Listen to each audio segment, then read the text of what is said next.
al microinformativo de UTV, Canal 6 de Cable Perú, donde no solo le informamos, también le brindamos soluciones de los hechos que han sido noticia en el país. Soy Laura Suárez y es un gusto acompañarlos nuevamente. Comenzamos de inmediato con las noticias y lo hacemos en materia de violencia de género, porque este 25 de noviembre se conmemoró en todo el mundo el Día Internacional contra la Violencia de Género, y esta semana hay una noticia en esta materia que ha causado mucha conmoción en toda la población. Se las amplío con las imágenes que usted verá a continuación. Y es que una joven de 19 años vivió un momento aterrador por culpa de su conviviente, quien la golpeó brutalmente en su vivienda. Según contó a la policía, la ciudadana comenzó a sentir fuertes dolores en su vientre debido a su estado de gestación de 5 meses, pero en lugar de recibir ayuda, solo obtuvo golpes por parte de su pareja. Se pudo conocer que la joven le solicitó a su conviviente, Vidal Barreto, de 21 años, que la lleve a un centro de salud. Sin embargo, el hombre la calificó de mañosa y se negó a llevarla. Tras notar el comportamiento de su pareja, trató de salir de su vivienda debido a que los dolores que sentían eran cada vez más fuertes. Fue en ese momento cuando Barreto detuvo su paso y comenzó a golpearla, incluso con un pico en su cara, hecho que le causó un hematoma. La mujer logró escapar y el ciudadano en la actualidad se encuentra en manos de la justicia. Abogado, de esta manera le damos la bienvenida a nuestro microinformativo, el abogado Antonio Casabona, siempre dispuesto a solventarnos todas las dudas en estos hechos noticiosos que han marcado la pauta en el país. En materia de violencia de género, ¿cuáles son los aportes legales que usted nos puede dar? En el caso en particular, lo que ocurre es de que la señora ha sido expuesta a una situación en la que ha corrido gravemente peligro su vida. En ese sentido, en el momento de que esta situación se produce, esto puede calificar como un intento de feminicidio. ¿Por qué? Porque finalmente el agresor está utilizando un arma punzocortante para poder ocasionar un daño, pero por la contundencia de los golpes y por el peso del arma, esto ya pues transgrede cualquier supuesto en el cual se pudiese justificar una lesión leve, ¿no? Entonces la intención, el agravante de usar un arma punzocortante y la gravedad de las lesiones nos llevarían a pensar de que es un intento de asesinato, ¿no? En materia de seguridad, ¿qué tan rígida es la ley en materia de feminicidios en el país? Lo que ocurre aquí es de que, para empezar, nosotros tenemos una escala que determina qué tipo de lesión, ante qué tipo de lesiones estamos, ¿no? Esto deja de ser una lesión leve, va a calificar como una lesión grave por los hematomas que ha recibido la señora y entrará a calificación los agravantes, ¿no? De qué manera es que el agresor la atacó, con qué intención, y finalmente ahí pues finalmente es la indefensión, ¿no? O sea, la mujer no ha tenido ningún elemento de defensa frente a ese ataque. Entonces yo creería que ahí el estado de seguridad y de atención de la mujer pues han debido de ser prioritarios, ¿no? Y yo espero de que este caso se investigue en fiscalía y que se tomen en cuenta y en consideración todos estos elementos. ¿Por qué? Porque finalmente estamos hablando de que más allá de la agresión hay un tema de violencia contra una violencia de género, ¿no? Entonces, evidentemente una agresión contra la mujer y por tanto frente a derechos fundamentales debidamente protegidos por la Constitución.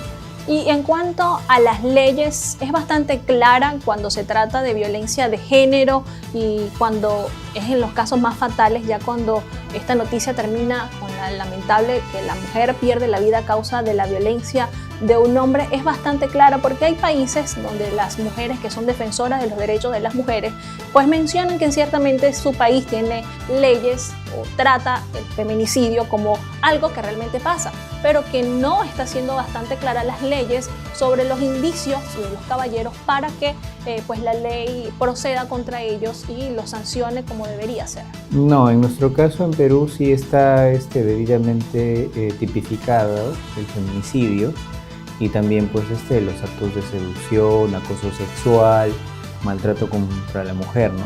Debidamente tipificado. Sí, en el caso del Perú sí está establecida esa diferencia y se hace debida incidencia en la calificación del tipo. ¿Por qué? Porque finalmente uno tiene que determinar cuáles son los elementos del delito, ¿no? Finalmente el agresor, el elemento contundente y finalmente a la mujer como víctima de un maltrato o quizás también pues de un desenlace fatal. En el momento de la denuncia, doctor, cuando la mujer pues se enfrenta a esta situación, ¿qué es lo que principalmente debe hacer? Acudir pues a su comisaría más cercana, pero tiene que tener algún tipo de pruebas, no solamente físicas, ya cuando se comienza con acoso, que es como una primera alerta de este tipo de violencia contra la mujer. ¿Qué tipo de pruebas para que sea tomada en consideración su denuncia debería tener la mujer? Lo que ocurre usualmente es de que la mujer va consintiendo actos de agresión verbal que luego se trasladan a ser de violencia física. Entonces lo recomendable es de que la mujer vaya acumulando elementos probatorios, no sé, correos, llamadas por teléfono, amenazas, pero son elementos que ella va a tener que ir acumulando para poder establecer claramente un sustento para una denuncia. Ahora, cuando ya estamos ante una agresión, lo más importante es acudir a la comisaría y si es que en algún caso indebidamente no hay una atención debida del personal policial, tendría que acercarse a la fiscalía, ¿no? Entonces, en ese sentido, lo que se recomienda es de que inmediatamente ocurrido la lesión, sea leve o grave, ella pase por una evaluación médica. Entonces hay peritos médicos que pueden establecer cuál es la gravedad del golpe, de la lesión y de esa manera determinar cuántos días de descanso, ¿no? Entonces ahí podríamos estar hablando de lesiones leves o lesiones graves y adicionalmente tendría que también tomar en cuenta todo aquel elemento que le sirva para probar que esta persona, en efecto, el agresor, ha sido el agente que ha violentado, ¿no? Para abordar ya otro tema, una consulta que me gustaría hacerle en torno a este tema, la pena que tendría el caballero, el ciudadano, el sujeto que agreda a una mujer y que sea comprobado, ¿de cuánto tiempo sería? Bueno, o sea, si es que estamos hablando de que el agresor ha tenido un intento de feminicidio, esto podría estar determinándose en una pena no menor de 10 años y hasta 15 años, ¿no? Ahora, cuando ya esto tiene otros elementos como el tema de una violación o un desenlace fatal, pues la pena puede ampliarse a una cadena perpetua. Interesante todo lo que nos ha dicho el abogado Antonio Casabona en torno a este tema de la violencia de género. Esto a propósito de lo que significó el 25 de noviembre para todas las mujeres en la lucha que se está realizando en todo el mundo para erradicar la violencia de género. Pasamos a otras informaciones y lo hacemos en materia de política y la vamos a ampliar con las imágenes que usted verá a continuación. Les amplío la información que en materia de política está dando de qué hablar y es que el 54% de los peruanos rechaza la restauración de la bicameralidad. Se estima que el próximo 9 de diciembre se lleve a cabo el referéndum para que la ciudadanía sea la que elija las reformas políticas y constitucionales que se aplicarán. Sin embargo, de las 4 planteadas desde el Ejecutivo, solo el retorno de la bicameralidad no sería aprobado. Si bien en un comienzo la población se encontraba conforme con el retorno del Senado, que llegó a registrar en agosto un 55%, las declaraciones del presidente de la República, Martín Vizcarra, oponiéndose al texto e invirtieron las posiciones, declaró que a la 4ª consulta de la bicameralidad le decimos no. De acuerdo a la encuesta, 3 de las 4 reformas constitucionales cuentan con respaldo de la expresión popular. Sin embargo, la intención de voto a favor de la Junta Nacional de Justicia pasó de 66 a 59%. Doctor, un tema interesante que ya estamos justos a terminar el mes de noviembre, nos acercamos a lo que es esta consulta para todo el país, la bicameralidad. ¿Qué significa principalmente esto para las personas que aún desconocen este tema y cuáles serían las ventajas y la desventaja de tener 2 cámaras en este tema que se está dando para combatir la corrupción? El sistema legislativo peruano actualmente solamente posee un sistema unicameral. ¿Qué cosa quiere decir esto? De que solamente es el Parlamento con sus congresistas los que determinan y promulgan las leyes. Entonces, a nivel de Latinoamérica y en la mayoría de países que tienen democracia, lo usual es de que tengan un sistema bicameral. Ahora, ¿cuál es el pro de ese sistema? Es que finalmente tenemos un proceso de evaluación de las leyes mucho más eficiente. Okay. Va a tomar más tiempo, pero finalmente son 2 instancias que van a evaluar y calificar los proyectos de ley, ¿no? Entonces, ¿esto con qué objetivo? Con el objetivo de que evitemos la promulgación de leyes que finalmente tengan deficiencias constitucionales, como ha sido la ley Mulder, o tengan defectos en la aplicación de la ley, ¿no? Entonces, eso es lo que evita el que tengamos un sistema bicameral. Ahora, en nuestro caso, nosotros, pues, obviamente, el gran sector de la población puede decir, oye, pero ¿qué conviene? ¿Cuál es el pro de todo esto? Y lo más importante en cuanto al pro es que nos conviene que no exista ese peligro de que tengamos normas que finalmente sean hechas a medida o sean pues producto de una implementación de una medida pues inmediata, sin tanta reflexión, y que finalmente tengamos que revertir los efectos de la norma con una modificación. Entonces, todo eso genera un costo. Ahora, nosotros tenemos que reflexionar respecto de cómo y cuánto nos cuesta el Congreso tal cual está ahora. Actualmente tenemos 130 congresistas que en presupuesto supera enormemente a los 180 senadores que teníamos antiguamente. Antiguamente teníamos un sistema bicameral de 180 senadores y 60 diputados. Entonces, en presupuesto, la alternativa por la bicameralidad debería tener el objetivo de, con el mismo presupuesto, tener un sistema bicameral. Entonces, yo creo que mucho ayuda, y bueno, yo de todas maneras opino de que es un sistema que sí nos permitiría tener un control. Ahora, lo otro también es de que tenemos un tema de atribución de funciones, ¿no? El sistema bicameral podría permitir que los diputados que tienen una mayor experiencia y un mayor conocimiento de la aplicación legislativa puedan ser los encargados de designar o nombrar aquellos representantes que constitucionalmente estamos dispuestos a eligiendo, ¿no? Por ejemplo, el defensor del pueblo, ¿no?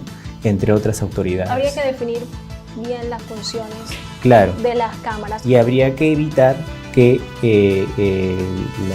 los congresistas por sí mismos puedan, por ejemplo, determinar el presupuesto que tienen para poder funcionar, ¿no? Actualmente ellos mismos son los que aprueban su presupuesto.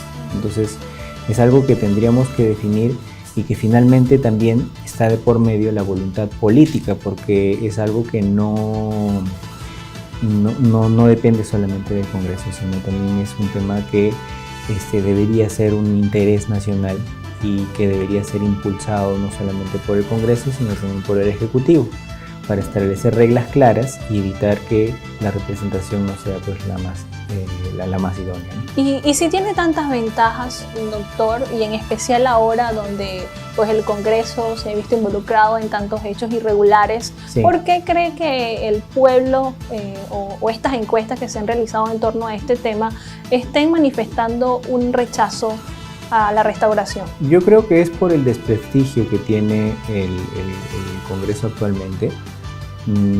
Su labor ha sido distorsionada y ha llevado a que no tenga pues, la relevancia que debería tener.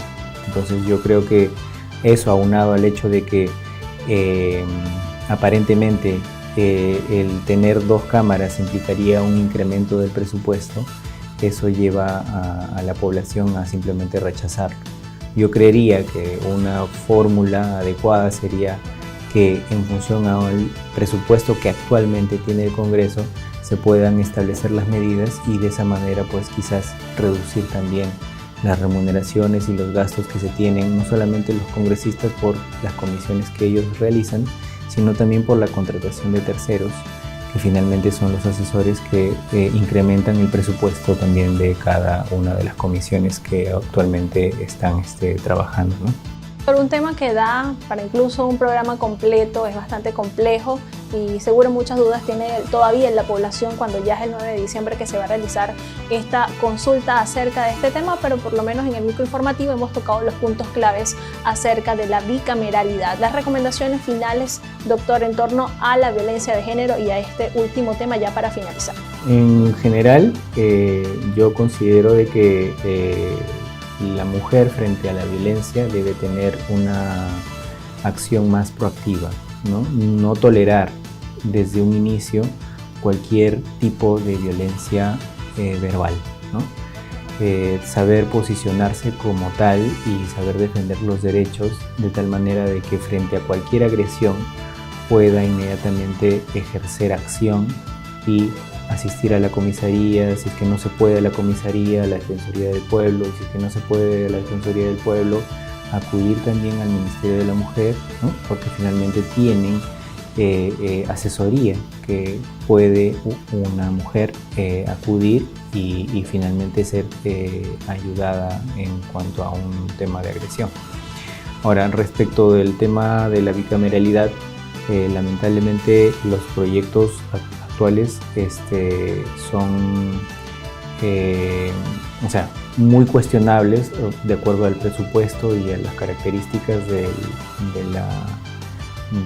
del proyecto que se ha establecido para la bicameralidad, pero yo creo que no debe ser descartado porque finalmente podríamos llegar a tener un control legislativo que permita pues, la adecuada regulación de la producción de normas, ¿no? Muchísimas gracias al abogado Antonio Casabona por estar siempre dispuesto a ampliarnos estas informaciones en materia legal, a solventarle a todos ustedes dudas y el día de hoy para hablar de estos temas muy importantes para todos ustedes. Amigos, antes de despedir el microinformativo de UTV Canal 6 de Cable Perú, debo recordarles en nuestras redes sociales que son las formas de mantenernos comunicados. A través de Facebook nos ubican como UTV. En YouTube, para que vean todos los microinformativos que ya están disponibles para todos ustedes, lo pueden hacer como UTV Oficial. Abogado, lo último que trae Cable Perú para todos ustedes es la app. Los invitamos a que la descarguen como Cable Perú, así de sencillo la consiguen y ven toda nuestra programación. De esta forma ponemos punto y final a nuestro microinformativo. Los invitamos a que continúen con más de nuestra programación.